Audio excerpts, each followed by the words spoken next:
মাহিন, বাবা আমার, মাহিন। মেম্বার ভিড় ঠেলে চিৎকার করতে করতে সামনে আসে। মাজেদ মাহিনের দিকে তাকায়। মাহিনকে এভাবে পড়ে থাকতে দেখে হাঁটু মুড়ে বসে কাঁদতে থাকে। নিশি বলে, এটাকে কি করব? না থাক, ওই মাঝে শোন, বয়সে তুই আমার বড়, তবুও তোকে তুই করে বলছি, কারণ তোর থেকে একটা বেজন্মা জন্ম দিয়েছিস। 5 লাখ টাকা জরিমানা দিবি জাস্ট এক্ষুনি। তোর সময় মাত্র 15 মিনিট, তা না হলে তোর ছেলের অবস্থা আরও খারাপ হবে। যত দ্রুত করবি তত দ্রুত পুলিশ তোর ছেলেকে নিয়ে যাবে, হসপিটালে ভর্তি করবে, তারপর থানায়। মাজেদ দৌড়ায়, বাড়ি থেকে টাকা আনে, পায়েলের বাবাকে দিয়ে দেয়। তারপর ওসি সেখান থেকে 4টে ছেলেকে নিয়ে যায়। 30 মিনিটের ভেতরে রাস্তা ক্লিয়ার হয়ে যায়, কিন্তু এলাকার সব মানুষ এসে নিশিকে জড়িয়ে ধরে। নিশিকে জড়িয়ে সবাই কান্না করে দেয়। নিশি হাত ঘড়ির দিকে তাকায়, রাত 9টা বেজে গিয়েছে। নিশির লোকজনে এখানে প্রায় 100 জন। নিশি আশেপাশে তাকায়, নিলয় নেই। সে তো চাচ্ছিল নিলয়ের সাথে সারাটা রাস্তা কথা বলতে বলতে যাবে, কিন্তু সেসব আর হলো না।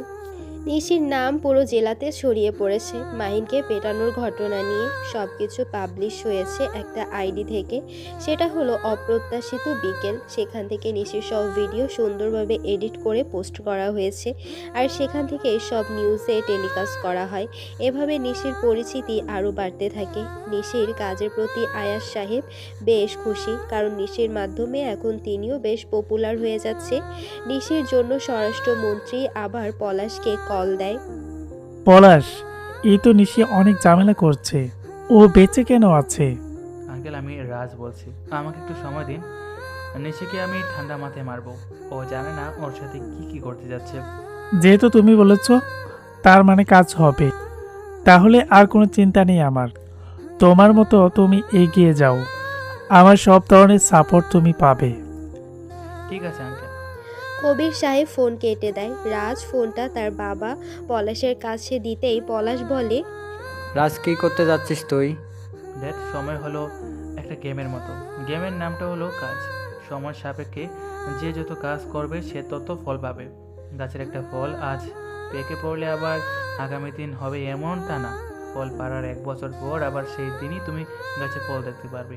এটা হলো সময়। সময়টা আমার কাছে গেমের মতো। আমার উপরে ছেড়ে দাও আমি কি করি, আর তুমি না রাজনীতি করো। রাজনীতিবিদদের একটা বিশেষ গুণ থাকতে হয়, সেটা কি বলো তো? কি গুণ? সেটা হলো ধৈর্য শক্তি। এটা কেন প্রয়োজন বলো তো? কেন? এটা প্রয়োজন গালি খাওয়ার জন্য। গালি খেতে পারলেই তুমি পিওর রাজনীতিবিদ হতে পারবে। রাজের কথার আগামাথা কিছুই বুঝতে পারে না পলাশ, শুধু নিজের ছেলের দিকে অবাক আর বিস্ময় নিয়ে তাকিয়ে থাকে। রাজ কিছু না বলে বের হয়ে যায়। আজকে সে নতুন প্ল্যানে বের হয়েছে। রাজ তার দামি গাড়ি চেপে চলে আসে কাশেম মামার ফুচকার দোকানে। সে গাড়ি থেকে নামে। নিশির লোকেরা রাজকে দেখে এগিয়ে আসে। রাজের কাছে এসে মারিয়া বলে, রাজ ব্রোজে, তা হঠাৎ কি মনে করে? এই তো আসলাম আপনাদের চেয়ারম্যানকে দেখতে। আমাদের চেয়ারম্যানের জন্যই কি আসা হয়েছে, নাকি অন্য কোনো কারণ আছে? চেয়ারম্যান তো এখন টিভিতে, রিলসে ছাড়া তো দেখা যায় না। তা ওই আইডিটা কি ওনার বয়ফ্রেন্ডের বুঝি, যেটা থেকে রিলস পোস্ট হয়? না, বয়ফ্রেন্ড না, আমরাও খুঁজছি সে কে। সে গোপনে ভিডিও করে রিলস ছাড়ে। ও আচ্ছা, তার চেয়ারম্যান কোথায়? আসেনি এখনো, মনে হয় আজকে আসবে না। ও, সেদিন যে ভালো কাজটা করলেন আপনারা, একজন অসহায় মানুষের মেয়ের দর্শনের বিষয়টা বলছি। এই জন্য আসেন, আজকে আপনাদের ট্রিট দেব। কিন্তু কেন? আসলে আমার এসব অরুচিপূর্ণ রাজনীতি ভালো লাগে না। যারা এমন ক্ষমতার অপব্যবহার করে তাদেরকে মারতে চাই এভাবে, কিন্তু বাবার জন্য পারি না। বাবার বন্ধু মেম্বার মাজেদ কীভাবে কি বলবো বলেন আপনারা? এজন্য চাইতাম কেউ আসুক, শাস্তি দিক ওদেরকে। বাবু সাপোর্ট করতো ওদেরকে, এজন্য কিছু বলতে পারতাম না। তবে সেদিন আপনাদের সবারই কাজটা দেখলাম, তাতে আমার সাহস বাড়ছে। আর আপনাদের সাথে কথা বলে সাহস একটু বাড়বে। এছাড়া আর কোনো কারণ নেই এখানে আসার। ও, এই ব্যাপার। তাহলে কোনো বিষয় না, আসেন একসাথে বসে। সবাই কাশেম মামার ফুচকার দোকানে আসলো। জিসানরা 15 জন মতো হবে। রাত সবার জন্য 2 প্লেট করে ফুচকার অর্ডার করে, সাথে কোল্ড ড্রিঙ্কস। সবাই বেশ মজা করে আড্ডা দিতে দিতে খায়। রাজ কিছু সময়ের মধ্যেই ওদের সাথে মিশে যায়। আপনি থেকে তুমিতে আসে, সবাই খুশি ওদের টিমে নতুন মেম্বার্স পেয়ে। রাজের উদ্দেশ্যে রাজ এগিয়ে যাচ্ছে। রাজ সবার থেকে বিদায় নিয়ে চলে আসে। আয়াত সাহেব বসে আছে। অ্যানিমাস জিমেইলে মেসেজ করেছে তাকে। আয়াত সাহেব বলে, এনিমাস নগর হাসপাতালে যত ডকুমেন্ট আছে সেটা তুমি কবিরের কাছে পাঠিয়ে দিবা, যেন সে দেখে আর দেখার পর নক করে আমাকে। আমি ব্ল্যাকমেইল করতে চাই। কিন্তু আপনি ধরা পড়ে যাবেন আয়াত সাহেব। দেশে অ্যানিমাসের প্রভাব বাড়ছে। যদি এমন সিক্রেট বিষয় পাবলিশ হয় তাহলে প্রথমে আপনাকে এসে জিজ্ঞেস করা হবে এই ডেটা কোথায় পেয়েছেন। কারণ স্বরাষ্ট্রমন্ত্রী তো এমনি এমনি আপনাকে ছেড়ে দেবে না, তাই না? সে অবশ্যই কারণ বের করে। কি আয়াত সাহেব, রাজনীতি করছেন আর বুদ্ধি কমে গেলে চলবে? আপনি হলেন তাদের অপোজিট পার্টির লোক, পার্টির কেউ না আপনি। সমস্যা আপনার হবে। আপনি কিন্তু সামনে সংসদ ইলেকশন করবেন, তাই এসব যদি আপনি লিক করেন তাহলে আপনি মেয়র পদেও থাকতে পারবেন না, আপনাকে জেলে যেতে হবে। আর তাছাড়া আপনি ভাবছেন যদি আমি এগুলো ওদেরকে দেই তাহলে তাদের অ্যানিমাসের উপরে ভয় হবে। আপনার লাভ হবে না। আপনার লাভ হতে হলে অ্যানিমাসকে ইনভলভ হওয়ানো যাবে না। তাই এটা এখন রেখে দেন, সময় বুঝে পাবলিশ করবেন। আর আপনি একটা জনগণের জন্য প্রকল্প তৈরি করেন, নিজ দায়িত্ব করবেন। টাকা তো আছেই আপনার কাছে। এই প্রকল্পে আপনি প্রতি মাসে জনগণকে সীমিত টাকায় বা 70% ছাড়ে নানা প্রয়োজনীয় পণ্য যেমন চাল, ডাল, চিনি, ছোলা, নানাবিধ পণ্য তাদের সেল করবেন। এটা করলে জনগণ আপনার কথা ভাববে, ভোট কিন্তু আপনার আসবে। অ্যানিমাসের থেকে আর কোনো রিপ্লাই আসে না। আয়াত সাহেব অ্যানিমাসের মেসেজটা আরও অনেকবার পড়ল। শেষে তিনি হাসতে থাকেন, কারণ এত সুন্দর ঠান্ডা মাথার রাজনীতির প্ল্যান সে এর আগে কখনো পায়নি। রাজনীতি যেন নতুন করে তার শিখতে হচ্ছে। তবে আসলেই অ্যানিমাস যা বলেছে সবটাই যথার্থ। লিডার হতে হলে এভাবে প্ল্যানিং করে কাজ করতে হয়। আয়াত সাহেব একদমই ইমপ্রেস হয়ে গেছে অ্যানিমাসের প্রতি। কিন্তু প্রশ্ন একটাই, কে এই অ্যানিমাস? সে কি চায়? সে কি করছে এই দেশে? সে কি এই দেশেই থাকে? তার পরিচয় বা কি? সবচাইতে বড় কথা হলো সে কেনই বা আয়াত সাহেবকে হেল্প করছে? জেরিন বেশ স্টাইল করে নিলয়ের সাথে কথা বলছে। নিলয় কিছুটা ভ্যাবাচাকা খায়, কারণ আজ 3 সপ্তাহ হয়ে গেল জেরিন এতটা স্টাইল করে আর একদম বাধ্য মেয়ের মতো কথা বলেনি। নিলয় জেরিনকে বলে, তোমার কি কিছু হয়েছে? কি হবে টিচার? না, কিছু না। বলেন না। ম্যাথ করো। জেরিন আশাহত হয়ে আবার খাতায় অঙ্ক করতে শুরু করে। নিলয় ডিকশনারি নিয়ে পড়তে থাকে। অঙ্ক খাতা জমা দিয়ে জেরিন বসে থাকে। তখনই ওর ফোনে কল আসে। নিলয় আর চোখে জেরিনের দিকে তাকায়। জেরিন ফোনের দিকে তাকিয়ে আসছে। ওর ফোনটা ড্রেসিং টেবিলে রাখা। বেজে চলেছে। কিছু সময় বাজার পর কেটে যায়। জেরিনের একটা অঙ্কে সামান্য ভুল হয়। নিলয় বোঝাতে যাবে, তখনই আবার ফোন বেজে ওঠে। নিলয় বলে, যাও ফোন রিসিভ করে আসো। সমস্যা নেই, আর হয়তো দিবে না। আচ্ছা শোনো, এই অঙ্কটা হলো তোমার আগের সূত্রের সাথে কিছুটা মিল। আবারও ফোন বাজতে শুরু করলো। নিলয় এবার কিছুটা জোর গলাতে বলে, যাও কথা বলে আসো। যাব? হ্যাঁ। জেরিন ফোনের কাছে যায়, রিসিভ করে ফোন। রিসিভ করতেই জেরিন বলে, কি সমস্যা আপনার? কেন ফোন দিচ্ছেন বারবার? বলেছি না আমি একজনকে ভালোবাসি, আমি তার জন্য অপেক্ষা করব। আপনি যতই প্রপোজ করুন, আমার কিচ্ছু যায় আসে না। যদি আরেকবার কল করেছেন না, আপনার খবর আছে বলে দিলাম। আর আমি পড়ছি, পড়ার মধ্যে কল বিরক্তিকর লাগে। রাখেন ফোন। জেরিন ঝাড়ি দিয়ে ফোনটা কেটে দেয়। নিলয়ের কাছে আসে, নিলয়কে বলতে শুরু করে। জেরিন চেয়ারে বসে নিলয়কে বলল, উফ, আর বলবেন না টিচার, ছেলেটা আমার 2 বছরের সিনিয়র, কিন্তু আমার পেছনে পড়ে আছে 1 বছর ধরে। কোথা থেকে যে নাম্বারটা পেয়েছে কে জানে। ফোন দিয়ে দিয়ে খালি বিরক্ত করে। কিন্তু আমি একজনকে অনেক ভালোবাসি জানেন, কিন্তু সে না জানে না। আচ্ছা টিচার, একতরফা ভালোবাসা কি উচিত? নিলয় ভ্রু কুঁচকে তাকায় জেরিনের দিকে। জেরিন নিলয়ের দিকেই তাকিয়ে আছে। নিলয় বলে, এসব আমি জানি না, পড়াশোনাতে মন দাও, তোমারই ভালো হবে। নিলয় পড়ানো শেষ করে তাড়াতাড়ি বাড়ি থেকে বের হয়। নিশিকে বাহিরে বসে থাকতে দেখে সে। নিশি ডাকে নিলয়কে। নিলয় নিশির কাছে আসে। টিচার, সরি, সেদিন আপনার সাথে যাচ্ছিলাম, কিন্তু রাস্তায় ঝামেলা হলো।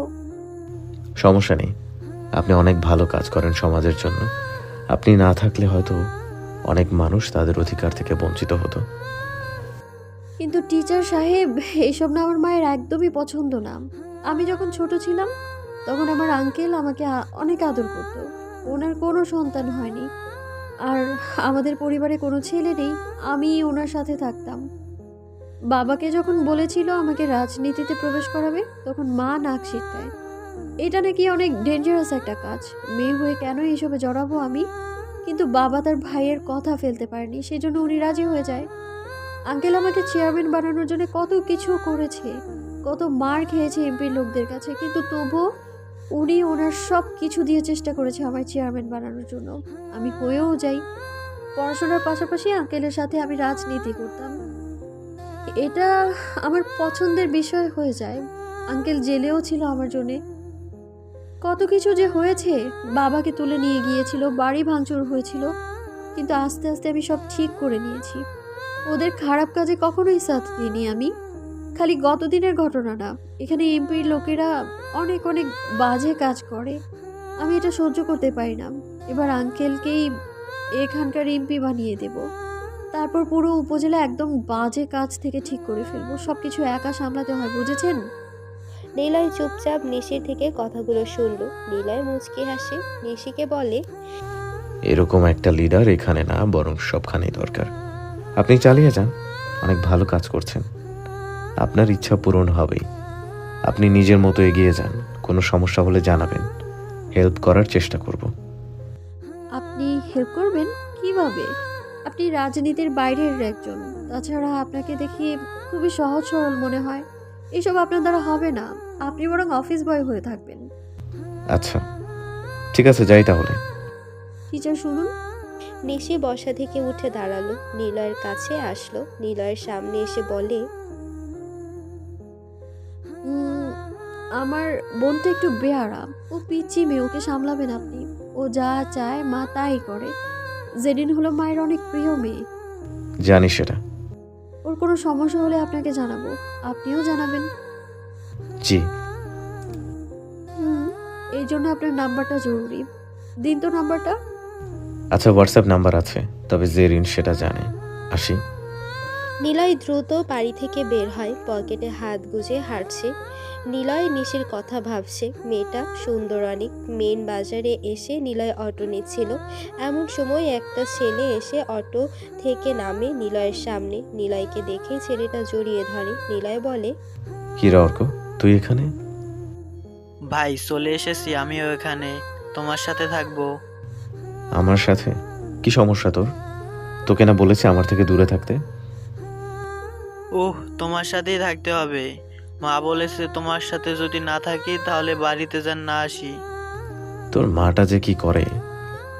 আমার মা তাতে কি? আমার মা কিন্তু তোমাকে বেশি ভালোবাসে। আমাকে খালি বাড়ি থেকে বের করে দেয়। চুপ থাক। আর তোকে আগেও বলেছি, আমি যা করব, যা বলবো তা নিয়ে প্রশ্ন করবি না। করি না তো। তা কোথায় ছিলে? এই বাজারে কি করো? পড়াতে গিয়েছিলাম। পড়াতে?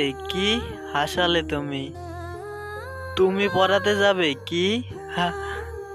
হাসবি না, মুখটা বন্ধ রাখ তুই। ফুচকা খাওয়াও, তারপর বন্ধ রাখবো। তুই কেন আসলি রে? তোর জন্য ঝামেলায় পড়বো। চুপ করো।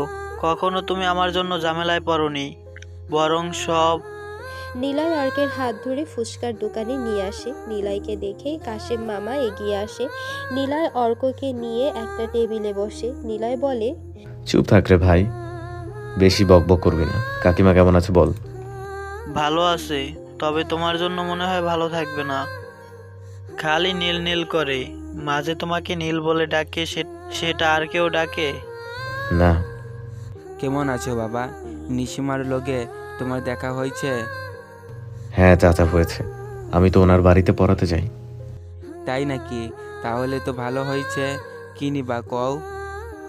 ওর জন্য ফুচকা দেন, আমাকে চা দেন। নিশিটা কে ভাই? নিশিকে চিনো না? নিশি হইল আমাকে চেয়ারম্যানের এলাকার। তোমার ভাই নিশিমাকে বাঁচিয়েছিল অ্যাক্সিডেন্ট থাইকা। তারপর নিশিমা তোমার ভাইকে খুঁজছিল। নিশি দেখতে কি অনেক সুন্দর? হ্যাঁ, তার সুন্দর তো আছেই। আমাকে? চুপ। চাচা জানতো ওর প্রশ্নের জবাব দিবেন না, জলদি আনেন।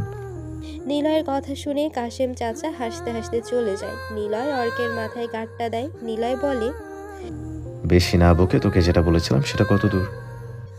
সব রেডি আছে, যখনই চাইবা পাবা। ঠিক আছে, ঠিক মতো কাজ কর। কাজের বেলায় আমি সিরিয়াস, বড় চিন্তা নেই। হুম। নিলয় কিছু বলল না। অর্কের ফুচকা চলে আসে। তারপর ওরা চা ফুচকা খেয়ে বিল দিয়ে সেখান থেকে চলে আসলো। রাজ চোখ বন্ধ করে আছে। তিন্নিকে ডাকে সে। তিন্নি আসলো। কিছু বলবো ভাইয়া? তোর পিছনে দেখলাম একটা ছেলে ঘুরে বেড়ায়, তুইও তাকে পাত্তা দিস, ঘটনা কি? ও, ছেলেটার নাম জিশান, ভালো একটা ছেলে, আমার মতোই। ও, ছেলেটাকে কিভাবে চিনিস? ওই যে মোড়ের মাথায় ফুচকার দোকান আছে না, রাজীবের যে রেস্টুরেন্ট ছিল সেটা বন্ধ করার পর ফুচকার দোকান হয়েছে, এখান থেকেই পরিচয়। রাজীব? হ্যাঁ রাজীব, রাজীবকে তো দরকার। যাই হোক, দিশান হলো নিশিস চেয়ারম্যানের লোক, ভালো ছেলে, ঠিক আছে, কিন্তু ড্যাড জানলে সমস্যা আছে, বলে দিলাম। জানবে না? আচ্ছা যা, আর ধন্যবাদ। কেন? রাজীবের কথাটা মনে করিয়ে দিলি, যা এখন। রাজ বাড়ি থেকে বের হয়। রাজীবকে এসে থানা থেকে ছাড়াবে, কারণ একটা তো আছেই, নিশির প্রতি রাজীবের একটা রাগ আছে, সেটাই তো দরকার। আজ সকাল থেকে বাংলাদেশের ভেতরে সব সিম এক প্রকার কল ব্লক করে দেওয়া হয়েছে। মানে এ দেশে যতগুলো সিম ওপেন আছে সেই সিমে কল বা কোনো মেসেজ আসবে না, ডাটা কানেকশনও বন্ধ। অ্যানিমাস সব কিছু বন্ধ করে দিয়েছে। বাংলাদেশের তথ্য সেবা মন্ত্রী পুলক হাসান সারা দিন তার টিম নিয়ে ডেটা ওপেনের অনেক চেষ্টা করেছে, কিন্তু কোনোভাবেই সেটা কার্যকর হয়নি। সাধারণ জনগণ বিপাকে পড়েছে। রাত 12টা বাজে।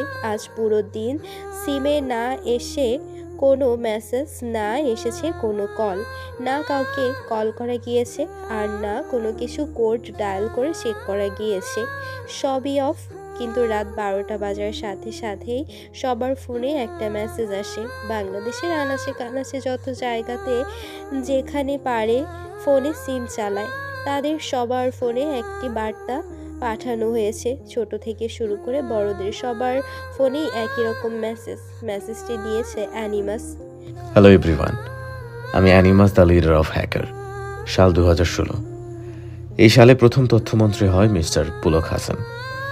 তার একটা গুণ আছে, আর তার সেই গুণের দ্বারা কি করেছে জানেন? সে তার সৎ বোনকে রেপ করে। শুনতে খারাপ লাগলেও সেটা কিন্তু সত্য। টিভি অন করেন, দেখবেন আপনারা। তবে সেই কাজের জন্য দেশের অনেক পুলিশ আইনজীবীদের টাকা দিয়ে মুখ বন্ধ করে রেখেছিল, কিন্তু এবার সেটা হবে না। আমি সেই টাকা ওর কাছে থাকতেই দেব না। আমি সেই টাকাগুলো হ্যাক করব। কিভাবে? আসেন দেখাই। দেশের 10 কোটি মানুষই তাৎক্ষণিক টিভির সামনে বসে যায়। আস্তে আস্তে দেশের সবাই টিভি দেখতে শুরু করে। অ্যানিমাস যা খেল দেখাচ্ছে সেটা দেখতে অনেক বেশি ভালো লাগছে জনগণের, কারণ অ্যানিমাস এমন মানুষদের টার্গেট করছে যারা কালো টাকা জমিয়ে নিজেদের ব্যাংক ব্যালেন্স ভরিয়ে রেখেছে। অ্যানিমাস হাঁটছে, লাইভ চলছে টিভিতে। সে হাঁটতে হাঁটতে চন্দ্রা ব্যাংকের সামনে চলে আসে। এটা অনেক বড় একটি ব্যাংক। হিসেব অনুসারে এই ব্যাংকে 2 থেকে 4 হাজার কোটি টাকা আছে। অ্যানিমাস ব্যাংকের সামনে এসে ক্যামেরাটা সেদিকে রাখে। ক্যামেরাটা যেন বেশ উঁচু জায়গাতে। অ্যানিমাস বলে, আমি আছি চন্দ্রা ব্যাংকের ঠিক সামনে 17 তলা ভবনের ছাদে। সামনে চন্দ্রা ব্যাংক। সেখানে এটিএম বুথ রাখা, লকারগুলো হাই সিকিউরিটি পাসওয়ার্ড দিয়ে সিকিউর করা। কিন্তু তা থেকে এই ব্যাংকের যে নেটওয়ার্ক সার্ভার আছে তার অ্যাক্সেস আমার কাছে। কিভাবে নিলাম? সেখানকার ম্যানেজারের দ্বারা। ম্যানেজারের জিমেইলে একটা পরকীয়ার ভিডিও সেন্ড করেছিলাম, মানে তার বউয়ের নাম করে। সেটাতে ক্লিক করে, তারপর তার ফোনের সব ডেটা আমার কাছে চলে আসে। বোকাশোকা লোক ফোনে ইমেইলের ব্যাংকের সব বিষয়গুলো সেভ করে রেখেছে। তার ফোনের ড্রাইভের সব কিছুর ফাইল সেভ করা। ব্যাস, কাজটা তো সহজ হয়ে যায় আমার জন্য। ও হ্যাঁ, ম্যানেজারের বউকে আমি চিনি না, তবে অনেক প্ল্যান করে তার বউয়ের ছবি ম্যানেজ করি। লিঙ্কে তার বউয়ের ছবি শো করে, বেচারা ক্লিক করে। তারপর আর কি, ব্যাংকের সব অ্যাক্সেস এখন আমার কাছে। এমনকি ব্যাংকের ইমার্জেন্সি ফায়ার বাটনের এক্সিটও, সেটার অ্যাক্সেসও আমার কাছে আছে। জাস্ট ক্লিক করবো, পাসওয়ার্ড দেবো, তারপর ওকে বাটনে চাপ দিলে ব্যাংকে আগুন লাগবে আর নষ্ট হবে 4,000 কোটি টাকা। কিন্তু এটা তো অন্যায়, এত টাকা নষ্ট হবে। না, কোনো অন্যায় না, কারণ এই টাকাগুলো তো এমনিতেই পচে যাচ্ছে আর না খেয়ে মরছে শত শত হাজার হাজার মানুষ। Account number 628474. আর তার পাসওয়ার্ড হলো 648464. একটু আগেই চেঞ্জ করলো। তিনি যতবার চেঞ্জ করবে ততবারই আমি জানতে পারবো। অ্যাকাউন্টে আছে 1,000 কোটি টাকা। এত টাকা কিভাবে এলো? কিন্তু এবার অ্যানিমাস থামে। পেছনে 20 জন পুলিশ আসে। পিস্তল বের করে পুলিশ অফিসার জাহিদ বলে, হ্যান্ডস আপ। অ্যানিমাস, তোমাকে পুলিশ সব দিক দিয়ে ঘিরে ফেলেছে। তাকিয়ে দেখো, তোমার 3 পাশের বিল্ডিংয়ে পুলিশ তোমার দিকে গান তাক করে আছে। নিজেকে পুলিশের হাতে লাইভ টেলিকাস্ট হচ্ছে টিভিতে, পুলিশকেও দেখানো হচ্ছে। হেলিকপ্টার দিয়েও চারপাশ ঘিরে রাখা হয়েছে অ্যানিমাসকে। অ্যানিমাস হাসতে থাকে। সবাই ভয় পেয়েছে, কারণ দেশের সাধারণ জনগণ চায় না যে অ্যানিমাস ধরা পড়ুক, কারণ ওরা যা পারছে না তা অ্যানিমাস একা করে দিচ্ছে। আয়াত সাহেবও চুপচাপ বসে আছে। অ্যানিমাস এবার ধরা পড়ে গেলে সব শেষ। কি হবে এখন ওর? কিন্তু অ্যানিমাস হাসছে কেন? অ্যানিমাসের হাসির শব্দ টিভিতে শোনা যাচ্ছে। অনেক পুলিশ ফোন হাতে লাইভটা দেখছে। অ্যানিমাস বলে, just now the account has been hacked. তার অ্যাকাউন্ট এখন জাস্ট এমপ্টি। এমন সময় জাহিদের কানে অডিও ব্লুটুথ থেকে পুলক অর্ডার দেয়, শুট দ্য বাস্ট। জাহিদ সাথে সাথে সব পুলিশদেরকে চিৎকার করে বলে, ফায়ার। আর ঠিক তখনই হাজারখানিক গুলি এসে লাগে অ্যানিমাসের বুকে। আর অ্যানিমাস এতগুলো গুলি খেয়ে ছাদের থেকে সোজা নিচে পড়ে। 17 তলা ছাদ থেকে নিচে পড়েছে, আবার এতগুলো গুলি খেয়েছে। অ্যানিমাস মরে গেছে, এটা শিওর। টিভির স্ক্রিনও অফ হয়ে যায়। আয়াত সাহেব বসা থেকে উঠে দাঁড়িয়েছে। সবগুলো পুলিশ ছাদ থেকে নিচে নামে। অ্যানিমাসের লাশের ওখানে আসে। অ্যানিমাস পড়ে আছে রাস্তার ওপর, মুখটা মাটির দিকে করে। 20 মিনিট পর জাহিদ আসে লাশের কাছে। ঠিক সে সময় ফোন বেজে ওঠে। সেখানে থাকা সবার ফোনে লাগাতার নোটিফিকেশন আসতে শুরু করে। নোটিফিকেশন উপর ক্লিক করে জাহিদ। সবাই একই কাজ করে। টিভিতে লাইভ দেখানো হচ্ছে। আবার একটা হাসির শব্দ শোনা যাচ্ছে, তবে স্ক্রিনে কাউকে দেখা যাচ্ছে না। স্ক্রিনটা জাস্ট ডার্ক হয়ে আছে। টিভিতেও একই রকম হয়ে আছে, শুধু কেবল বিদঘুটে হাসির শব্দ শোনা যাচ্ছে। ঠিক তখনই স্ক্রিন ঝিরঝির করতে শুরু করে। তারপর 1 2 3 কাউন্টডাউন করতে করতে 5 সেকেন্ড পর কারো হাঁটার দৃশ্য দেখা যায়। একটা চেয়ার দেখতে পায় সবাই। সেই কেউ একজন সেই চেয়ারটাতে এসে বসলো। ক্যামেরার ফোকাস একটু একটু করে উপরের দিকে যেতে থাকে। মুখের কাছে আসতেই একটা হ্যাকার মাস্ক পরা কাউকে বসে থাকতে দেখা যায়। বুক থেকে জ্যাকেটের চেন খুলে ফেলা হয়। কালো গেঞ্জি পরা, আর ওপরে লেখা অ্যানিমাস। সবাই চমকে ওঠে। অ্যানিমাস যদি এখানে থাকে তাহলে পুলিশ কাকে গুলি করে মারলো? অট্ট হাসিতে ভেসে ওঠে সবার কানে। অ্যানিমাস হাসতে হাসতে বলে, হ্যালো পুলক সাহেব, তোর আর কোনো প্ল্যান কাজে লাগলো না। তোর 1,000 কোটি টাকা এখন আমার কাছে। কোন অ্যাকাউন্টে ট্রান্সফার হয়েছে সেটাও খুঁজে বের করতে পারবি না। গুড বাই গাইস, আবার দেখা হবে কোনো একদিন।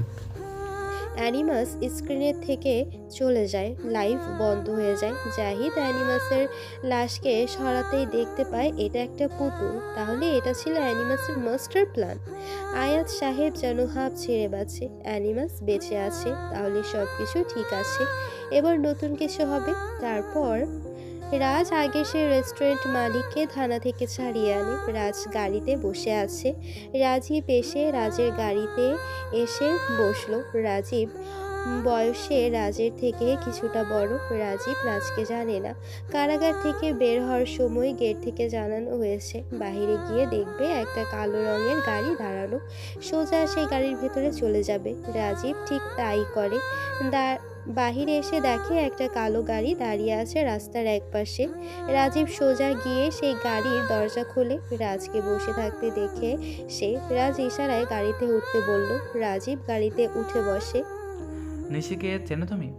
নিশি মানে চেয়ারম্যান নিশি? হ্যাঁ, ওই নিশি। হ্যাঁ, কেন চিনব না? ওটাকে সুযোগ পেলে বোঝাবো আমি কি করতে পারি। বেরির অনেক দেমাক, এক ঝাপটাতে ওর দেমাক আমি কমিয়ে দেব। গুড, এই জন্য তো তোমাকে ছাড়ানো। আমি তোমাকে যা যা বলবো তাই করবে। গাড়ি থেকে নামার পর তুমি আমাকে চেনো না, আমিও তোমাকে চিনি না। মানে আপনি আমাকে ছাড়িয়েছেন নিজের জন্য? নিশিকে রাস্তা থেকে সরাতে হবে, যেটা তুমি চাও আমিও চাই, তাই তোমাকে ছাড়ানো হয়েছে।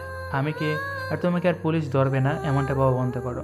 আমার কাজ না হলে তোমাকে পুলিশ আবার ধরবে, তাই নিশিকে পথ থেকে সরাও, তাকে বিচ্যুতি করো, তার উপর নজর রাখো। সে কি কি করে সেগুলো আমাকে জানাবে। ওকে, এগুলো করতে আমি জেলে যাব না তো আর। তাছাড়া আমার কাছে টাকা নেই, কিভাবে থাকবো? তোমাকে প্রতি মাসে বেতন দেওয়া হবে এই কাজের জন্য। আমি চাইলে অন্য লোক রাখতে পারতাম, কিন্তু তোমাকে রাখছি কেন জানো? কেন? তোমাকে বলা যাবে না, নিজে বুঝতে পারবে। নাম এখন, সামনে নিশিদের আড্ডার জায়গা। রাজীবকে নামিয়ে দেয় রাজ, তারপর গাড়ি নিয়ে সেখান থেকে চলে আসে। নিলয় বারান্দায় এসে ফুল গাছে পানি দিচ্ছে। হঠাৎ রাস্তার পাশের চায়ের দোকানে কয়েকজনকে বসে থাকতে দেখে নিলয়। লোকগুলো চেনা, নিশি, জিসান, মারিয়া আর বাদল বসে আছে। নিলয় ওদেরকে দেখেই অবাক হয়, ওরা এখানে কি করছে? নিশি তাকায় উপরের দিকে, নিলয়কে দেখে বারান্দায় দাঁড়িয়ে গাছে পানি দিচ্ছে। দুজনের চোখে চোখ পড়তেই নিশি হাত ইশারায় হ্যালো বলে। নিলয় তাড়াতাড়ি বারান্দা থেকে ভেতরে আসলো। অর্ক ঘুমাচ্ছে। অর্ক ওঠার আগে নিশিকে বিদায় করতে হবে এখান থেকে, না হলে সমস্যা আছে। তাড়াতাড়ি নিলয় নিচে চলে আসে, সোজা চায়ের দোকানে এসে নিশির সামনে দাঁড়ায়। জিসান বলে, ওরে বাপরে, ওই তোরা দেখলি আগের দিনে কি হতো? নায়ক নায়িকার বাড়ির সামনে ঘুরঘুর করতো, নায়ক নায়িকার পিছু নিত, নায়ক নায়িকার নাম্বারে কল করে বিরক্ত করত। কিন্তু এখানে দেখ, সব কিছু উল্টো। আমাদের নায়িকা তো তার নায়কের জন্য সোজা আমাদের টেনে নিয়ে চলে এসেছে। আর নায়কেরও কি টান রে, দেখ সোজা 4 তলা থেকে নিচে চলে এসেছে। উফ, কি প্রেম, কি ভালোবাসা! ওয়াও, এদের ভালোবাসা দেখে আমি শিহরিত। I am missing Tinni. Zisan চুপ। আপনি এখানে? এদিকে আসছিলাম একটা কাজে, আপনাকে দেখলাম গাছে পানি দিতে, তাই দাঁড়িয়েছি। আচ্ছা, সামনের দিকে চলেন, হেঁটে কথা বলি। নিলয়ের কথা শুনে নিশি অবাক। যে ছেলে চুপচাপ থাকে সে নাকি বলে সামনে হাঁটতে হাঁটতে কথা বলবে। নিশি আর নিলয় আগে আগে হাঁটছে, পেছনে জিসানরা আসছে। নিলয় বলে, এবার বলুন তো সত্যি সত্যি কেন এসেছেন এখানে? ওই যে তখন বললাম, আবার কি? আমার মনে হয় আপনি মিথ্যা বলছেন। হ্যাঁ বললাম মিথ্যা, সত্যটাও বলবো না, তাতে কি হয়েছে? না কিছু না, কিন্তু যতটুকু মনে হচ্ছে আপনি আমার থেকে গুরুত্ব পেতে চাইছেন। এটা কিন্তু ঠিক না। কেন এমন মনে হলো? পাল্টা প্রশ্ন না করে ঠিকভাবে কথা বলুন। আমার তো মনে হচ্ছে আপনি আমাকে পছন্দ করেন, তাই না? হ্যাঁ করি, কিন্তু আপনাকে গ্রহণ করা আমার পক্ষে অসম্ভব না। কেন, আপনি কি সিঙ্গেল না? আমার কোনো মেয়ে বন্ধুই নাই। তাহলে আপনার ফ্যামিলি কি গরিব? না, এমনটাও না, কিন্তু আপনি যেটা বুঝতে পারছেন না সেটাই সমস্যা হতে যাচ্ছে। আপনি আরো ভাবুন, আর বাড়ির সামনে আসবেন না। মানুষজন কি বলবে? কেউ কিছুই বলবে না। আর শুনুন, কালকে কিন্তু 25শে ডিসেম্বর, মনে থাকে যেন আপনাকে দাওয়াত দেওয়া হয়েছে, চলে আসবেন। নিশি আর দাঁড়ায় না সেখানে, জিসানদের ডেকে সেখান থেকে চলে যায়। নিলয় নিশির চলে যাওয়ার দিকে তাকিয়ে আছে। আজকে পড়াতে যেতে হবে ওর। নিলয় সেখান থেকে চলে আসে। গণমাধ্যমের সামনে রাষ্ট্রপতি, তথ্যমন্ত্রী বসে আছে। টিভিতে তাদের ইন্টারভিউ নেওয়া হয়েছে সেটাই দেখানো হচ্ছে। সাদিক নামের সাংবাদিক প্রশ্ন করল, আচ্ছা স্যার, এই যে কতগুলো টাকা হ্যাক করে আপনাদের থেকে এনিমাস নিয়ে গেলেও আপনারা চুপ কেন? মিডিয়ার সামনে কেন এসে এসব নিয়ে কথা বলছেন না? তবে কি আপনারা জানতেন এটা হবে? সাদিকের প্রশ্ন শুনে দুজনেই চুপ হয়ে গেছে। বড় বড় অফিসারেরা এখানে আছে, কি বলবে বুঝতে পারছে না। তাদের অ্যাকাউন্ট অনেকগুলো, আর সেই অ্যাকাউন্টে কোটি কোটি টাকা পড়ছে, কিন্তু এত টাকা ওদের অ্যাকাউন্টে কি করছে, কিভাবে এলো এত টাকা, আর কেনই বা তারা চুপ? নাজিম প্রশ্ন করল, আপনারা উত্তর দিন। তবে কি আমরা ধরে নেব যে আপনাদের মতো মন্ত্রীরা আমাদের মতো জনগণের টাকা হাতিয়ে ঘুষ বা 2 নাম্বারি করে টাকা নিজেদের অ্যাকাউন্টে ঢুকিয়ে বড়লোক হচ্ছেন? যদি না হয় তাহলে এর হিসেব আমাদেরকে দেন। কেন হাজার হাজার কোটি টাকা আপনাদের অ্যাকাউন্টে আছে? কোথা থেকে এলো এত টাকা? সাংবাদিকদের একের পর এক প্রশ্নে দুজন দেশের বড় মন্ত্রীরা একদম চুপ হয়ে গেছে। আগে সাংবাদিকেরা এতটা প্রশ্ন করার সাহস পেত না, কিন্তু এখন ওদের পেছনে অ্যানিমাস আছে, আর অ্যানিমাসের দ্বারাই সবাই এখন সঠিক তথ্য প্রচার করতে শুরু করেছে। এখন খারাপ লোকেরা কোথায় যাবে? রাষ্ট্রপতি ফারাদ বলে, দেখুন, বিষয়টা এমন না। আমাদের অ্যাকাউন্টে যা টাকা আছে সেগুলো সরকারি কাজের জন্যই, জনগণের সেবার খাতে লাগে। কিন্তু এতগুলো সরকারি অ্যাকাউন্টে থাকার প্রয়োজন না। আর যতটুকু খোঁজ জানা গেছে, আপনাদের অ্যাকাউন্ট সে সমস্ত ব্যাংকের করা যে সমস্ত ব্যাংক কালো টাকা রাখার কাজে ব্যবহার হয়। এনিমাস আপনাদের সব অ্যাকাউন্টের খবর কীভাবে রাখে আর কত অ্যাকাউন্টের মালিক আপনারা, সব কিছু হিসেব এক্ষুনি দেন। পুরো দেশ এখন তোলপাড়। অ্যানিমাল সবার মুখোশ খুলে দিতে শুরু করেছে। দেশের সব মন্ত্রীরা এখন ভয়ে আছে। খালি মন্ত্রীরা না, দেশের যারা বড় বড় পর্যায়ে আছে তারাও ভয়ে আছে। এখন ওদের কি হবে? মন্ত্রীদের গার্ড এসে সাংবাদিকদের সরিয়ে দেয়, কারণ এই টাকার হিসেব তাদের কাছেও নেই। এই টাকা বাহিরের দেশেও পাঠাতে পারছে না। অ্যানিমাল সব কিছুর এক্সেস রেখে দিয়েছে।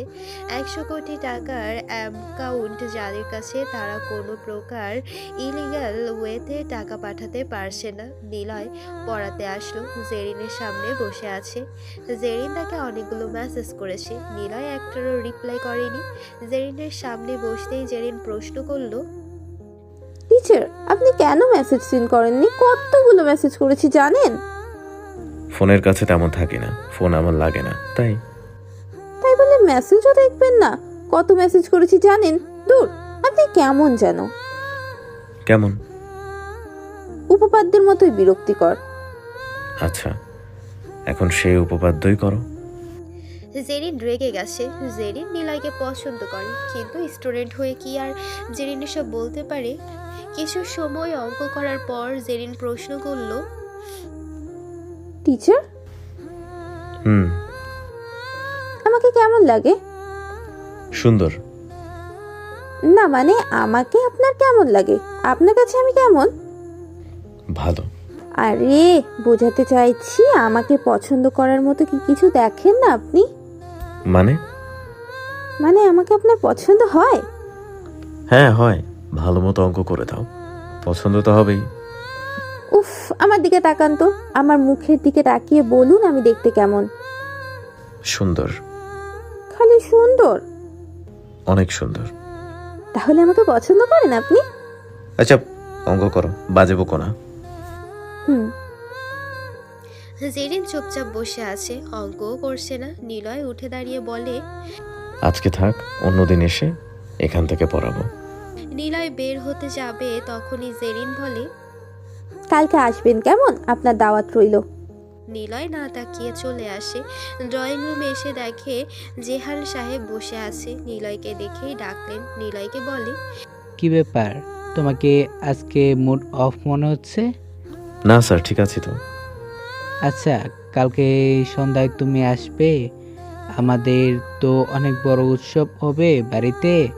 জানো তো, এই এলাকায় সবচাইতে বড় পরিবার, বড় বাড়ি হলো আমাদের। এখানে আমাদের সব কিছুই অনুষ্ঠান হয়। আর পুরো উপজেলাতে যতগুলো ইউনিয়ন আছে তার মধ্যে অর্ধেক বেশি ইউনিয়নই তো আমাদের জন্য। তোমাদের ওই দুপাপাড়া থেকেও লোক আসবে, তুমিও এসো। আচ্ছা স্যার, আসবো, এখন যাই। আর শুনো, জেরিন নাকি ক্লাসে এখন ভালো পড়াশোনা করছে, তুমি যেন পড়ানো বাদ দিবে না। ঠিক আছে স্যার। নিলয় বের হয়ে আসে। আজকে নিশিকে দেখতে পায় না। নিলয় দ্রুত চলে যায় সেখান থেকে। বাড়ির সামনে কোনো একজনকে দেখতে পায় ঘুরঘুর করতে। লোকটা হলো রাজীব, কিন্তু নিলয় রাজীবকে চেনে না। নিলয় বাড়ি থেকে বের হয়ে হাঁটা ধরল। রাজীব আশেপাশে। নিলয়কে বলে, এই যে ভাইয়া, শুনবেন? হ্যাঁ বলুন। এটা না চেয়ারম্যানের বাসা? আপনি কি চেয়ারম্যানের পরিচিত? না, জেহান স্যারের পরিচিত। হ্যাঁ, কি করেন আপনি? চেয়ারম্যানের বোনকে পড়াই। রাজীব আর কোনো কথা বলল না, সে অন্য রাস্তা দিয়ে চলে যায়। নিলয় রাজীবের চলে যাওয়ার দিকে তাকিয়ে থাকে। নিলয় আর অর্ক বসে আছে। অর্ক কম্পিউটারের সামনে বসে আছে আর নিলয় ওয়াশরুম থেকে এসে বিছানায় বসলো। অর্ককে কম্পিউটারে বসে থাকতে দেখে নিলয় বলে, ওই তোকে না বলেছি আমার কম্পিউটার ধরবি না, রেডি হয়ে নে, এক জায়গাতে যেতে হবে। কোথায়? আমি যাকে পড়াই তাদের বাসায়, ইনভাইট আছে, পাঞ্জাবি পর। আচ্ছা ঠিক আছে। আর শোনো, 5 জনের ডিটেলস ফাইল রেডি করছি, এখন কি করব? ওটা আলমারির ভেতরে রেখে দে, কেউ যেন খুঁজে না পায়। ঠিক আছে। কিছু সময় পর ওরা দুজনে রেডি হয়ে নেয়। নিলয় ম্যাজেন্ডার কালারের একটা পাঞ্জাবি পরে আর অর্ক পরে কালো রঙের পাঞ্জাবি। দুজনে অটোতে করে জেহানদের বাড়ির সামনে আসলো। বাড়ির পাশে যে বড় মাঠ ছিল, সেই মাঠের এক প্রান্তে একটি গির্জা, আর সেই মাঠেই হচ্ছে খ্রিস্টানদের সবচাইতে বড় উৎসব বড়দিন। নিলয় আর অর্ক মাঠের মধ্যে হাঁটছে। হঠাৎ জিসান আসলো নিলয়ের সামনে। নিলয় ব্রো, আমার সাথে চলুন। কোথায়? ভয় নেই, আপনার সাথের ছেলেটা আমাদের সাথে থাকবে, ঘুরবে, চলুন। জিসানের সাথে নিলয় যেতে থাকে। গির্জার পেছনে একটি সুন্দর জায়গা, এখানে ভিআইপিদের জন্য বসার জায়গা। নিলয়কে সেখানে দিয়ে জিসান চলে আসে। নিলয় চারপাশ দেখতে থাকে। ফুল, রঙিন কাগজ, বেলুন দিয়ে পুরো মাঠ সাজানো হয়েছে। সামনে অনুষ্ঠানও হচ্ছে। নিলয় চারপাশ দেখতে দেখতে একটা জায়গাতে এসে থামে। তখনই কে যেন ওর হাত ধরে একটা রুমে নিয়ে যায়। রুমের ভেতরে অনেকগুলো ফুল রাখা। নিশিকে দেখতে পায়, নিলয়ের সামনে দাঁড়িয়ে আছে। নিশি আজকে শাড়ি পরেছে, লাল একটি শাড়ি পরা, চুলগুলো খোলা। খোলা চুলে দ্বিতীয়বার দেখলো নিলয় নিশিকে। নিশিকে যথেষ্ট সুন্দরী লাগছে। নিলয়কে বলে, টিচার আমায় দেখতে কেমন লাগছে বলেন তো? নিলয় কথা বলতে পারে না, বুকের ভেতরটা কেমন কেঁপে উঠছে বারবার। নিশিকে এতটাই সুন্দর লাগছে যে নিলয় চোখই সরাতে পারছে না নিশির দিক থেকে। নিলয়ের দৃষ্টি বুঝে নিশি হাসতে থাকে। কি সুন্দর হাসি! সৃষ্টিকর্তা যেন নারীদেরকে সব সৌন্দর্য দিয়ে সৃষ্টি করেছে। নিশি তার বড় প্রমাণ। নিলয় চোখ সরাতেই পারছে না নিশিকে এতটা সুন্দর লাগছে বলে। পলকহীন চাহনি দিয়ে চেয়ে আছে নিলয়। নিশি নিলয়ের চোখের সামনে তুড়ি বাজিয়ে বলে, এই যে মিস্টার টিচার সাহেব, কি দেখছেন এভাবে? আপনাকে, আপনি যে এত সুন্দর কখনো ভাবেনি। এবার বলেন আমার পছন্দ হয়েছে? আচ্ছা শোনেন, আপনাকে আমি অ্যাক্সিডেন্টের আগে থেকেই পছন্দ করি। আপনি কে, কোথায় থাকেন, কি করেন, কোনো কিছু না জেনেই ভালোবাসতে শুরু করি। সেই দিন আমার লোকেরা আপনার সাথে খারাপ আচরণ করেছিল। সেই দিনের পর থেকে আপনাকে নিয়ে ভাবতে থাকি। আপনাকে নিয়ে ভাবতে ভাবতে একটা আলাদা ভালো লাগা চলে আসে আমার মনে। তারপর তো অ্যাক্সিডেন্টে আপনি দেবদূত হয়ে এসে বাঁচালেন আমায়। আপনাকে অপছন্দের কোনো কারণ তো আমি দেখি না। আপনাকে আমি ভালোবেসে ফেলেছি, আর আমার মনে হয় আমার ভালোবাসা গ্রহণ করার মতো যথেষ্ট কারণও আছে। ফিরিয়ে দেওয়ার মতো কিছুই দেখছি না। এখন বলেন তো, আপনি কি ভালোবাসবেন আমায়? আমি বলছি না এক্ষুনি এইসব অ্যাকসেপ্ট করতে হবে, আমি বলছি ভাবুন, ভেবে তারপর না হয় আনসার জানাবেন, কিন্তু আশা করি আনসারটা যেন হ্যাঁ হয়। নিলয় চুপ হয়ে দাঁড়িয়ে থাকে। চোখ দিয়ে নিলয়ের পানি গড়িয়ে পড়ছে। নিশি নিলয়ের হাত ধরল। ছেলেটাকে এভাবে কাঁদতে দেখে নিশির খারাপ লাগে। নিশি বলে, আচ্ছা কান্না করবেন না, আমায় গ্রহণ করতে হবে এমনটা না, সমস্যা নেই, আমি নিজেকে মানিয়ে। নিশিকে পুরো কথা বলতে দেয় না নিলয়। নিশিকে সে জড়িয়ে ধরে শক্ত করে। নিশিকে জড়িয়ে ধরে নিলয় আস্তে গলায় বলে, আমি আপনাকে ভালোবাসি সেই প্রথম দিন থেকে, যেদিন থেকে আপনার সাথে আমার ধাক্কা লাগে। কিন্তু আপনাকে ভালোবাসা যাবে, আপনি আমার হবেন না। নিশি অবাক হয়। তারপর নিলয় নিশিকে জড়িয়ে ধরে। নিশি অবাক হয়, এই প্রথম কোনো ছেলে তাকে জড়িয়ে ধরেছে। ভেতর থেকে বারবার কেঁপে কেঁপে উঠছে নিশি। নিশি যে হকচকিয়ে গিয়েছে। নিলয় নিশিকে ছেড়ে দেয়। নিশির মুখে 2 হাত রেখে নিশির চোখের দিকে তাকিয়ে বলে, নিশি, আমিও তোমাকে ভালোবাসি, কিন্তু আমি তোমার জন্য নিষিদ্ধ, তুমিও আমার জন্য নিষিদ্ধ। মানে কেন? এটা কেন বলছো তুমি? বলছি তার কারণ আছে। আমি কি দেখতে খারাপ? না। আমি কি এমনিতে অনেক খারাপ? না তো। তোমার কি রাজনীতি পছন্দ না? আমি কি রাজনীতি ছেড়ে দেব? না, এসব কিছুই না। তাহলে কি? ও, বুঝতে পারছি। আমার ছোট বোনকে পড়াওয়ার বাবা তোমাকে বকা দিবে এইসব? এটাও না। তাহলে কেন আমি তোমার জন্য নিষিদ্ধা? কেন আমরা একে অপরে আবদ্ধ হতে পারবো না? কিসের বাধা?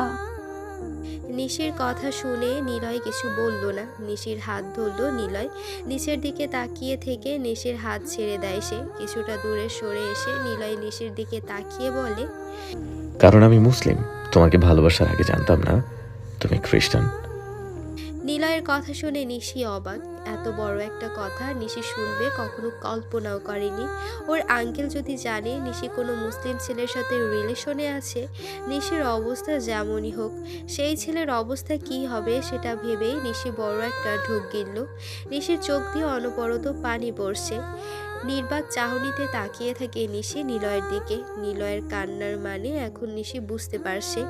নিলয় আরও বলে, তুমি হয়তো ভেবেছিলে আমিও তাই। তোমার বাবা ঠিকই বলেছে, এই উপজেলাতে মুসলিমদের সংখ্যা হাতে গোনা কয়েকটা, কেবল এমপির পরিবারের আছে, আর সবাই খ্রিস্টান। আমার নাম আবির হাসান নিলয়, আমি মুসলিম আর তুমি খ্রিস্টান। কিন্তু তোমার নাম নিশি হওয়াতে ভেবেছিলাম তুমি মুসলিম। এমনকি আজকের দিনের আগেও জানতাম না তোমরা খ্রিস্টান। আমাকে মাফ করে দিও নিশি। আমি তোমাকে ভালোবাসি, কিন্তু আমি তোমার জন্য নিষিদ্ধ। কিন্তু আমি জানতাম তুমি খ্রিস্টান, আর নিশি হলো আমার ডাক নাম। পুরো নাম হলো এলিনা ডিকোস্টা নিশি। আমার বাবার নাম জনসন ডিকোস্টা জেহান। কখনো কি নামটাও জানতে না? আঙ্কেলের নাম মার্কোস ডিকোস্টা আয়াস। ওনার নামটাও কি পুরো জানতে না? আমরা হলাম ডিকোস্টা ফ্যামিলি। নিশির কথায় নিলয় মাথা নাড়িয়ে না বলে। নিশি ধপ করে চেয়ারে বসে পড়ল। কি বলবে বুঝতে পারছে না এখন।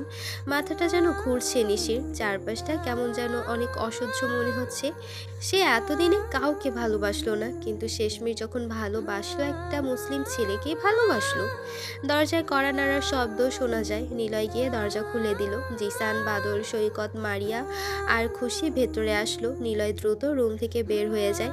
নিশি চুপচাপ মাথা নিচু করে বসে আছে। জিসান বলে, নিশি আপু, নিলয়কে তুমি ভুলে যাও। আমরা জানতে পেরেছি সে মুসলিম। ওর ছোট ভাইয়ের থেকে জানলাম সে এতক্ষণ আমাদের সাথেই ছিল। আমরাও বুঝতে পারিনি নিলয় আসলে মুসলিম হবে। সরি আপু। তোরা তো মুসলিম, তোদের সাথে তো থাকলে সমস্যা হয় না, তাহলে নিলয়কে ভালোবাসলে কি হবে? কিন্তু আপু, এটা যদি তোমার পরিবারের মানুষেরা জানতে পারে কি হবে ভাবছো? নিশি আপু, প্লিজ নিলয়কে ভুলে যাও। সে তোমার জন্য নয়। আমি কিভাবে নিলয়কে বলবো? আমি যে ওকে ভালোবেসে ফেলেছি। কিন্তু তোরা চুপ কর। এখন সামনে থেকে যা, তো আমার কিছুই ভালো লাগছে না। ওরা আর কোনো কথা বলল না, সেখান থেকে চলে যায়। নিশির অনেক কান্না পাচ্ছে। যাকে সে ভালোবাসলো সেই অন্য ধর্মের। নিশি এখন কি করবে? গোপনে মন্ত্রীরা সবাই একসাথে হয়েছে। অ্যানিমাসকে যেভাবেই হোক ধরে ফেলবে। দেশের সব হ্যাকারদের ডেকেছে ফারাদ সাহেব। সব মিলিয়ে 30 জন হবে বড় বড় হ্যাকার। অ্যানিমাসের সব কিছুই তারা নষ্ট করে তাকে ধরার জন্য ফাঁদ পাতার প্ল্যান করে।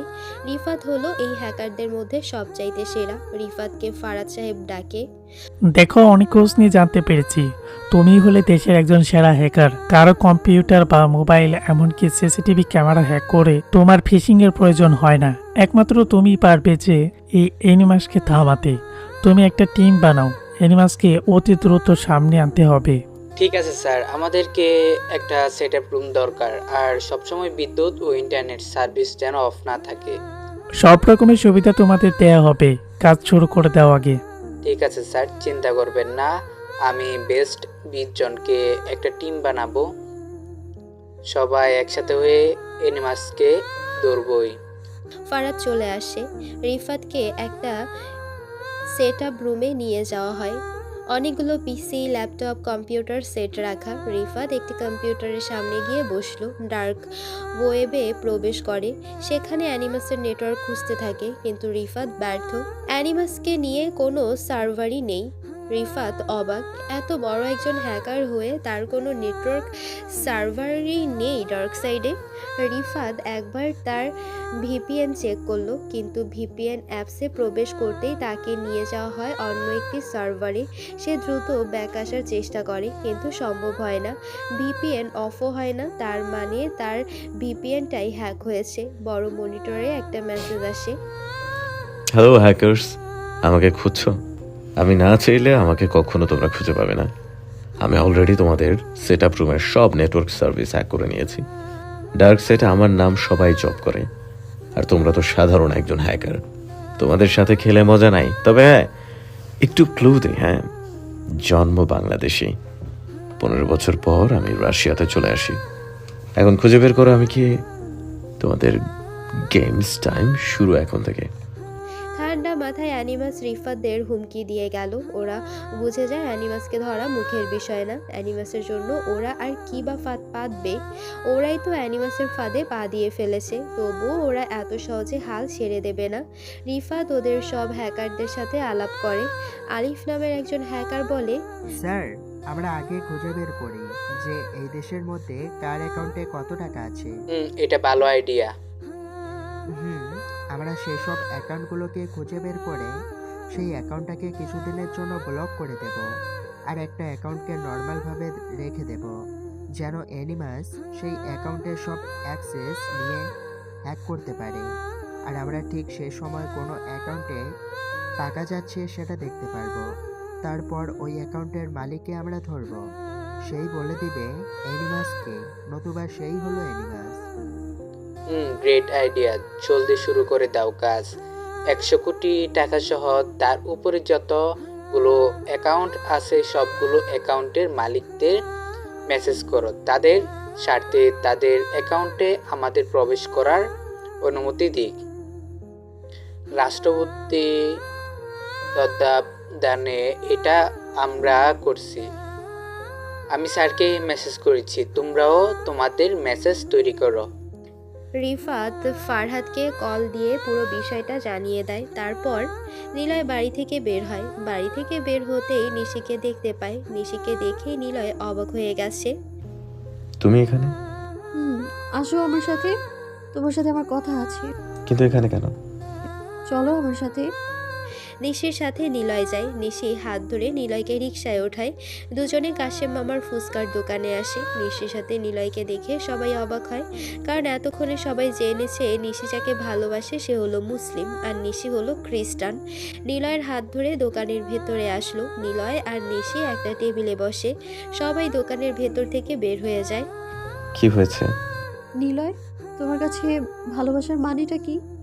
নিলয় আশেপাশে তাকায়, কেউ নেই। পুরো ফুচকার দোকানটাই একদম ফাঁকা। নিলয় যেন ঘেমে যাচ্ছে, কপালে হালকা বিন্দু বিন্দু ঘাম জমেছে। নিলয় কি বলবে বুঝতে পারছে না। মানুষ হঠাৎ করে খুব সহজে কোনো প্রশ্নে চুপ হয়ে যায়।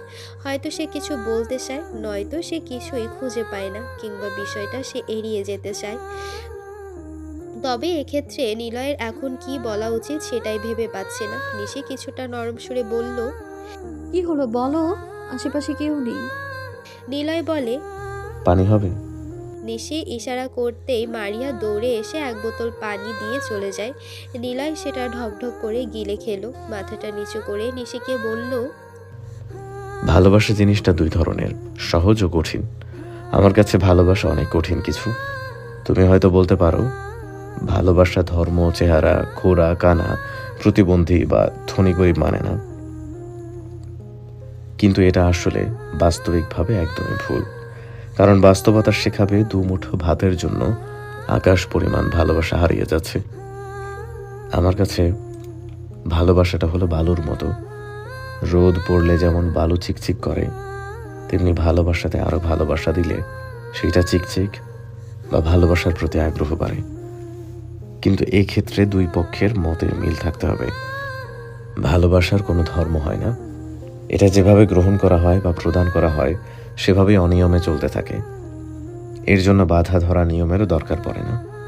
তবে এটা মনের ব্যাপার, তুমি আমাকে ভালোবাসো, কিন্তু তোমার আমার ধর্ম আলাদা। এখানে ভালোবাসার কোনো দোষ নাই, সে চলতেই থাকবে। মূল বিষয় হলো একসাথে থাকা। আদর কি সম্ভব? বাস্তবতা ভেবে দেখো, তোমার ধর্মকে তুমি যেন সম্মান করো, আমার ধর্মকে আমি সম্মান করি। তাই এখানে না তুমি আমাকে ভালোবেসে নিজের ধর্ম ত্যাগ করবে, আর আমারটা তো প্রশ্নই আসে না। এখন বলো, আর কি কোনো প্রশ্ন থাকবে? নিশি নীলার সব কথা মনোযোগ দিয়েই শুনেছে। নিশি নীলার হাত থেকে পানির বোতল নিয়ে পুরোটা শেষ করে নিলয়ের দিকে তাকায়। নিলয় চুপচাপ মাথা নিচু করে বসে আছে। নিশি জোরে একটা শ্বাস নিয়ে বলে, নিলয়, ভালোবাসা এতটাও কঠিন না, খুবই সহজও না, তবে আমার কাছে সহজ বিষয়। যদি বলি আমি তোমার জন্য সবটা ছেড়ে দিব, তোমাকে পেতে চাই সব কিছুর বিনিময়ে, তাহলে তুমি কি বলবে? যদি বলি আমি তোমার সাথে সব কিছু ভাগ করে থাকতে চাই, তুমি কি দিবে থাকতে? যদি তোমাকে পাওয়ার জন্য আমি বেঁচে থাকা অবধি সংগ্রাম করতে পারি, তখন কি করবে? নিলয়ের যেন অবাকের শেষ নেই। এভাবে নিলয়কে কেউ চাইবে সেটা নিলয় ভাবতেও পারেনি। নিলয় এখন কি করবে বুঝতে পারছে না।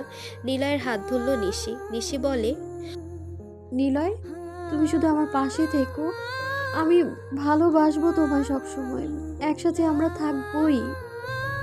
ওকে, কিন্তু তোমার ফ্যামিলি? সেটা পরে দেখা যাবে। ওরা দুজন সবাইকে ডাকে, সবাই এসে ফুল ছড়িয়ে যায়। নিশি অনেক খুশি, সে নিলয়কে পেয়েছে। আয়াত সাহেবের পাশে নিশি বসে আছে। নিশিকে নিয়ে তহবিল করেছে আয়াত সাহেব। এই তহবিল থেকে প্রতি মাসে প্রতিটা পরিবারকে খুব অল্প মূল্যে প্রয়োজনীয় দ্রব্য সামগ্রী দেওয়া হবে। আয়াত সাহেব এই প্রকল্প উদ্বোধন করে মিডিয়ার সামনে এসে বলে, আমি সবসময় জনগণের পাশে ছিলাম এবং এখনও থাকব। আমার ক্ষমতার প্রয়োজন নেই, আমার প্রয়োজন মানুষের ভালোবাসা। আপনারা যারা এই উপজেলাতে আছে সব পরিবারকে খুব অল্প মূল্যে নিত্য প্রয়োজনীয় জিনিস প্রদান করা হবে। তাই এর জন্য একটা কার্ড বানানো হবে। প্রতিটা কাউন্সিলে আমার তত্ত্বাবধানে প্রতিটা পরিবারকেই এই দ্রব্য প্রদান করা হবে।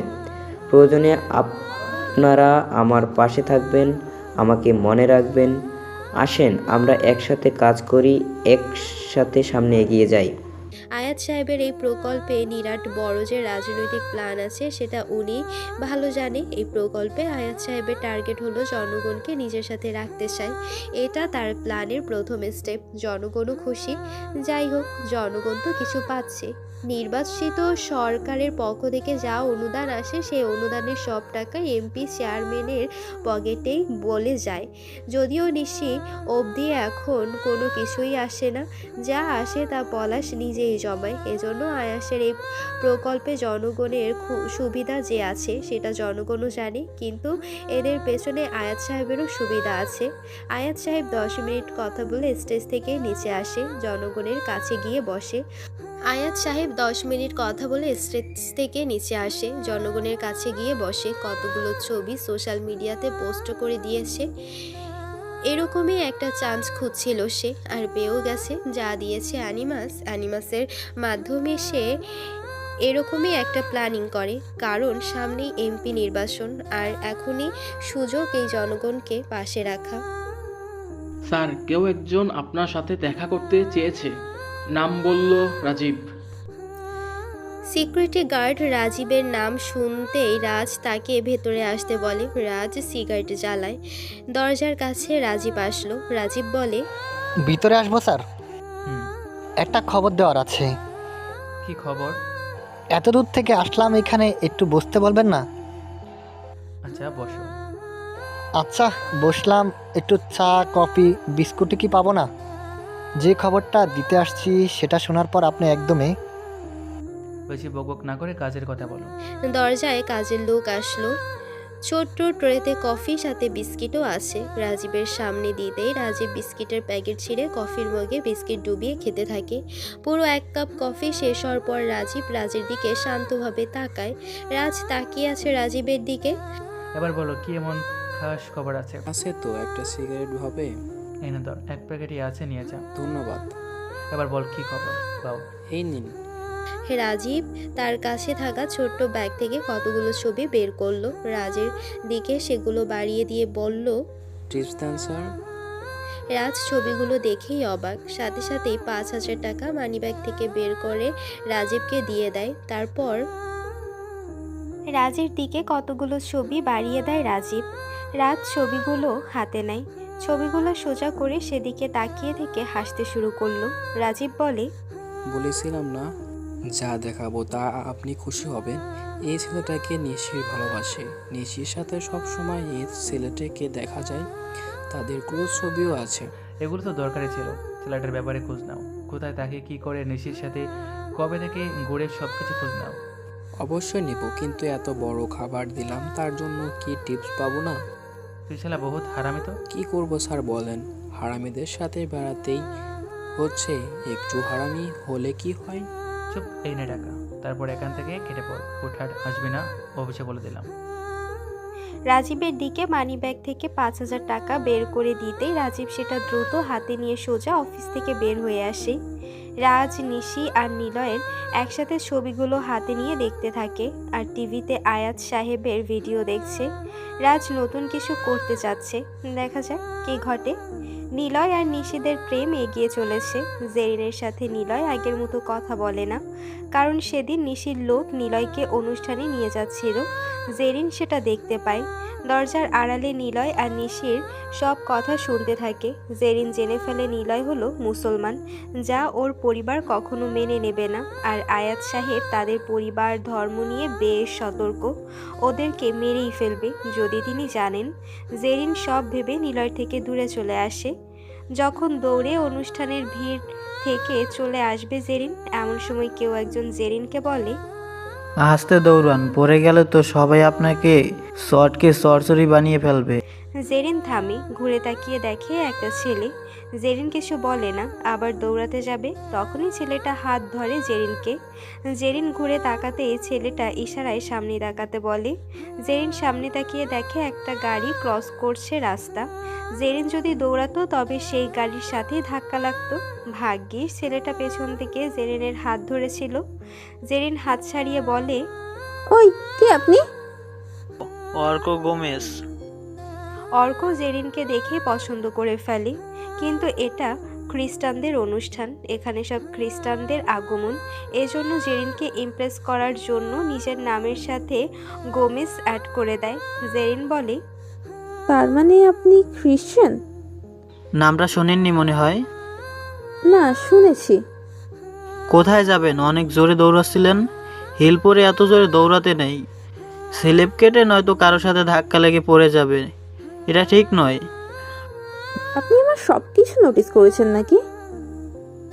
আসলে অনেকটা সময় এখানে আমার সবচেয়ে সুন্দর জিনিসটা চোখে পড়ছিল। বলেন তো কোনটা সুন্দর জিনিস? Christmas tree? না, ওটা না, ওটা তার চেয়েও বেশি সুন্দর ও আকর্ষণীয় জিনিস, যেটা দেখলে খালি দেখতে ইচ্ছে করে। কি জিনিস আমাকে দেখান তো।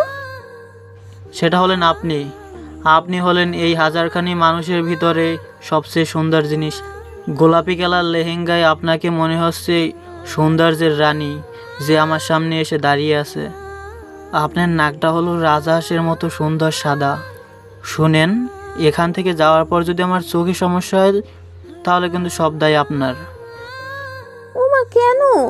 আমি কি করলাম? আমি বেশি উজ্জ্বল জিনিস দেখতে পারি না, যেমন সূর্যের দিকে বেশিক্ষণ তাকালে চোখ জ্বলায়। আর আপনি তো হলেন সূর্যের চেয়েও বেশি উজ্জ্বল। আপনার দিকে তাকিয়ে থাকতে ইচ্ছে করে। আর তাই তো আমি কেবলমাত্র চোখে রিপ্লেস হিসেবে আপনার প্রতিচ্ছবি দেখছি। এখন কি পাগল নাকি আপনি? সস্তা ফ্লার্ট করা বন্ধ করেন, বুঝলেন? এগুলো আমাকে বলে কোনো দরকার নেই, বুঝেছেন মিস্টার অর্ক? ঠিক আছে, যান তাহলে, আর আসবো না। কথাটা বলে অর্ক চলে যায়। কয়েক সেকেন্ডের ভেতরে অর্ক ভিড়ের মধ্যে হারিয়ে গেছে। জেরিন অবাক হয়, এটা কি হলো? কেমন ছেলে রে বাবা, সারাক্ষণ দেখলো আর এতটুকু কথাতে চলে গেল, এটা কিছু হলো নাকি? জেরিন ভিড়ের ভেতরে অর্ককে খোঁজার চেষ্টা করে, কিন্তু অর্ককে কোথাও পায় না সে। কেমন যেন হঠাৎ মন খারাপটা জেঁকে বসে জেরিনের মনে। নীলার কথা মনে পড়ে। অর্ক ছেলেটা তাকে হাসিয়েছে, ছেলেটা তো দারুণ, কিন্তু ছেলেটা কোথায়? তাকে কি আর খুঁজে পাওয়া যাবে না? কেন এভাবে ভিড়ে হারালো? কথাগুলো ভাবতে ভাবতে বেশ রাতেই জেরিন বাড়িতে ফেরে। বিছানায় শুয়ে আজ সন্ধ্যার পরে সবকিছু ভাবতে থাকে, কিন্তু নীলার কথা কম মনে পড়ে ওর। তার মানে কি ওটা ওর আবেগ ছিল, ভালো লাগা ছিল কেবলমাত্র? অ্যানিমাস আয়াত সাহেবকে নক করেছে। আয়াত সাহেব বলে, তোমার প্ল্যান অনুসারে কাজ শুরু করে দিয়েছি। 2 মাস পারও হয়েছে। এখন অবধি সব কিছুই ঠিক আছে। টাকা লাগলে বলবেন। এনিমাস, তুমি আমাকে কেন টাকা দাও বলো তো? সৃষ্টিকর্তার অনুসারী। কিন্তু আমি কবে দান করেছিলাম? সেটা বলা যাবে না, তবে এটা মনে রাখুন, কোনো হ্যাকার এমনি এমনি বন্ধুত্ব করে না। ফায়দা তার আছে, তবে আপনার ব্যাপারে আমি নিঃস্বার্থ। আচ্ছা, আমি ভাবছি এমপির সব সিক্রেট বিষয় আমি জানতে চাই, তারপর সেগুলো প্রকাশ করতে চাই পাবলিকের সামনে। হ্যাঁ করবেন, কিন্তু সেটা ইলেকশনের পর। ইলেকশনের আগে করলে আপনাকে ধরা হবে। আর যেহেতু তাদের সরকার ক্ষমতায়, আপনাকে রিমান্ডে নিয়ে সব কিছু জিজ্ঞেস করবে। আপনার আর ইলেকশনে দাঁড়ানো হবে না। আপনার কাজ হলো প্রতিটা গ্রামে যাওয়া আর সেখানে বিশুদ্ধ পানির টিউবওয়েল প্রতিষ্ঠা করা, আর ফ্লোর পাকা করে সেখানে আপনার নাম লিখে আসা, আর কাঁচা রাস্তাগুলোতে পাকা করার ব্যবস্থা গ্রহণ করা। কিন্তু তার আগে আপনি ব্যাংক থেকে 1 কোটি টাকার লোনের রসিদ ম্যানেজ করুন। ব্যাংক থেকে আপনাকে যেন 10 কোটি টাকা লোন দেয় এমন ব্যবস্থা করুন, আর আপনার বিজনেস বাড়ান। কিন্তু কেন? আমার কাছেই তো অনেক কোটি টাকা আছে, ব্যাংক থেকে কেন লোন নিব? আচ্ছা, আপনি এত বোকা কেন বলুন তো? আপনার কাছে এত টাকা আছে, সেই টাকা আপনার টেক্সটাইল বিজনেস থেকে এসেছে। কত কোটি এসেছে সেখান থেকে? খুব জোর 5 কোটি। কিন্তু এই প্রকল্পে 100 কোটি লাগবে। ব্যাংক থেকে আপনি যখন কোটি টাকার লোন নেবেন, পেপার যখন আপনার কাছে থাকবে, তখন দুদক যদি এসে আপনাকে ধরে আর বলে যে আপনি রাস্তা পাকা করছেন, উপকার করছেন, টাকা কোথায় এত আপনার? সব হিসেব কোথায় দেখান? তখন আপনি ব্যাংক থেকে লোন নেওয়ার সব পেপারস দেখাবেন। আপনাকে তারা আর কিছুই বলবে না। ওরা ভাববে যে না, আপনি নিজের টাকার পাশাপাশি ব্যাংক থেকে লোন নিয়েও বড় প্রকল্প তৈরি করছেন। কিন্তু যদি ওরা বলে যে কেন করছিস এটা নিজে লস করেন? আপনি জনগণকে ভালোবাসেন, তাই দেখাতে চান যে এমপি বা মন্ত্রী না হয়েও মানুষের পাশে দাঁড়ানো যায়। আপনাকে খেলতে হবে মানুষের আবেগ নিয়ে, তবেই তো আপনি এমপি হতে পারবেন। আপনার পরিচিতি বাড়াতে হবে। বুঝে গেছি, আর বলতে হবে না। এবার পলাশ বুঝবে যে আমি ওর জন্য একটা কাটা হয়ে আসছি।